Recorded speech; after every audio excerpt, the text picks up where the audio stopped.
आज ये हम यादगार पर मौजूद हैं और मुतालबा कर रहे हैं हुकूमत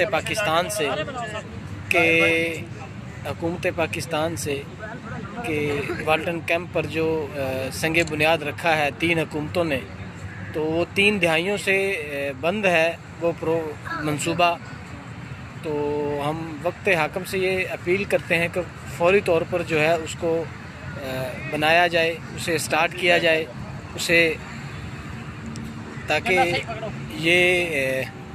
ये लोग जो पूरे मुल्क से आए हैं वो वहाँ जाकर अपने बुज़ुर्गों के लिए फातह ख़ानी कर सकें।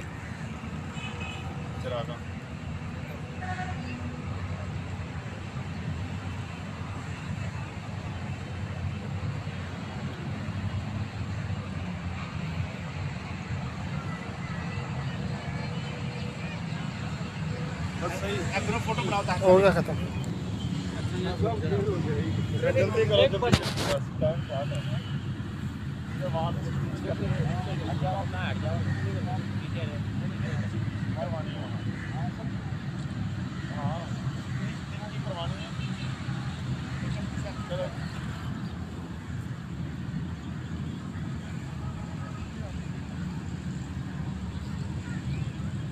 नारे तकबीर, नारे तकबीर।